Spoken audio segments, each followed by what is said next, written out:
विद्यार्थी मित्र हो, आपण निवडणूक व्यवस्थापन या संदर्भामध्ये माहिती बघत होतो की निवडणुका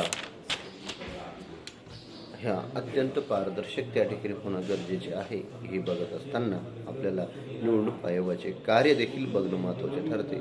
मतदान प्रक्रिया ही एक प्रोसेस आहे, एक प्रक्रिया आहे.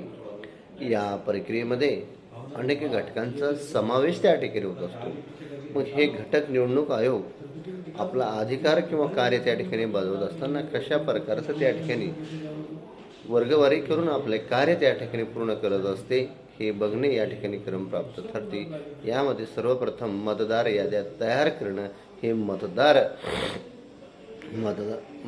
हे निवडणूक आयोगाचं अत्यंत महत्त्वाचं काम त्या ठिकाणी आपल्याला दिसून येतं. मग ह्या निवडणूक याद्या तयार करत असताना निवडणुकीच्या अनेक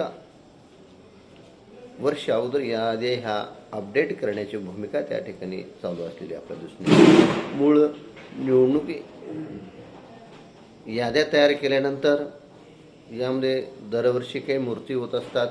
याबरोबरच काही 18 वर्षे पूर्ण झालेले अनेक व्यक्ती मतदान याद्यामध्ये सहभागी झाले असतात. मग ह्या याद्या अद्ययावत करण्याचं काम निवडणूक आयोगाचं त्या ठिकाणी आपल्याला दिसून येते.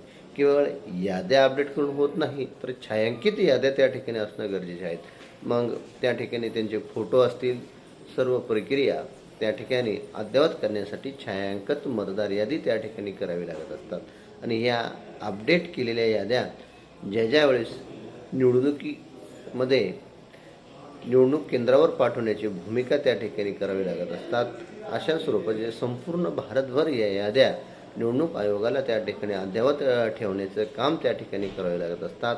ही यादी अपडेट करून नवीन लोकांची यादी नव्हे त्या ठिकाणी भर घालावी लागत असतात.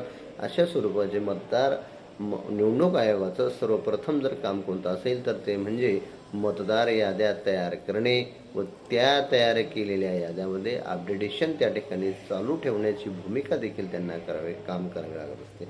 मग यासाठी जिल्हा परिषदेचे काही प्राथमिक शिक्षक असतात, त्यांची BLO म्हणून त्या ठिकाणी नियुक्ती केलेली असते. ह्या BLOचं काम घरोघरी जाऊन निवडणूक आयोगाने जे सोपवलेली जबाबदारी आहे ती पारदर्शक पार पाडण्यासाठी त्या ठिकाणी काम करावं लागत असतं. मग हे BLO प्रत्येक घरोघरी जातात आणि त्या ठिकाणी मतदार याद्या पूर्ण करण्याचं काम त्या ठिकाणी करत असतात. एवढंच नव्हे, ज्या व्यक्तीला 18 वर्ष पूर्ण झाले आहेत, मग यासाठी त्याचा जिल्हा परिषदेचा शाळेचा दाखला असेल किंवा वेगवेगळे त्यांचे हॉस्पिटलचा जन्माचा दाखला असेल, यानुसार त्या ठिकाणी 18 वर्ष त्यांचं ग्रेड धरलं जातं. शालेय पुरावा त्या ठिकाणी जोडला जातो. तरच त्या ठिकाणी काय होत असते की मतदार यादीमध्ये व्यक्तीचं त्या ठिकाणी समावेशन त्या ठिकाणी केलेलं आपल्याला दिसून येतं. त्यानंतर दुसरी प्रक्रिया आपल्याला बघायची ती म्हणजे निवडणूक प्रक्रिया निपक्षपातीपणे पार पाडणे. तर निवडणूक प्रक्रिया पार पाडत असताना हे अत्यंत क्लिष्ट काम त्या ठिकाणी निवडणूक आयोगाला त्या ठिकाणी करावं लागत असतं. कोणतीही निवडणूक त्या ठिकाणी अगोदर त्या ठिकाणी घोषणा त्या ठिकाणी करावं लागत असतं. मग ते घोषणा करत असताना तिचं नियोजन, ही निवडणूक पार पाडण्यासाठी काय काय करावं लागेल, किती मनुष्यबळ लागेल, त्याचबरोबर राजकीय पक्षांना चिन्ह वाटलेले आहेत का, अपक्ष किती आहेत, EVM किती लागणार आहेत, VVPAT किती लागणार आहेत, आणि ह्या सर्व प्रक्रियेचा अभ्यास त्यासाठी केला जातो. आणि एकंदरीत निवडणूक प्रक्रिया पार पाडत असताना त्या निवडणुकीचं नियोजनाचं वेळापत्रक त्या ठिकाणी पार पाडावं लागत असतं. आणि संपूर्ण निवडणूक प्रक्रिया पार पाडणं हे अत्यंत मोठं काम आहे. निवडणूक घोषणा झाल्यापासून तर निवडणुकीचा निकाल लागेपर्यंत ही चालणारी एक प्रक्रिया आहे, प्रोसेस आहे. यामध्ये अनेक टप्पे निवडणूक आयोगाला त्या ठिकाणी पार पाडावे लागतात. पहिल्यांदा आचारसंहिता त्या ठिकाणी घोषित करावी लागते. राजकीय पक्षांना चिन्ह वाटप करावं लागतं. मतदार याद्या देखील अद्ययावत करावं लागत असतात. मतदारसंघाची पुनर्रचना करणे किंवा मतदारसंघ कसा आहे त्या संदर्भामध्ये देखील माहिती निवडणूक आयोगाला त्या ठिकाणी पार पाडावी लागत असते.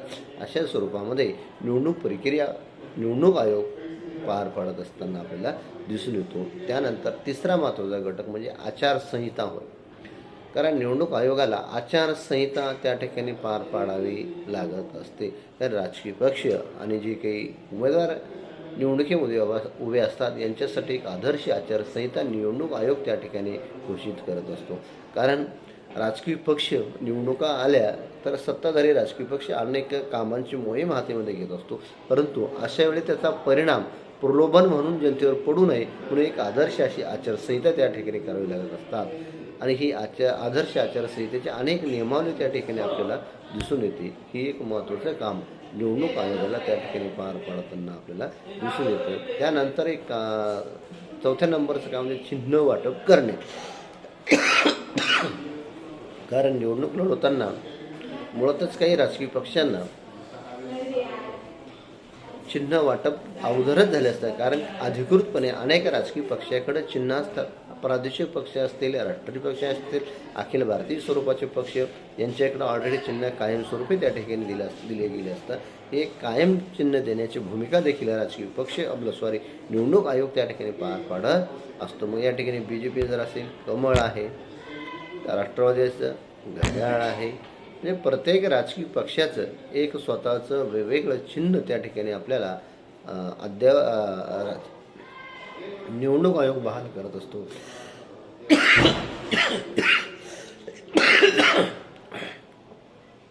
निवडणुकीच्या वेळी अनेक राजकीय पक्षाबरोबर अपक्ष उमेदवार देखील त्या ठिकाणी आपला फॉर्म त्या ठिकाणी भरत असतात.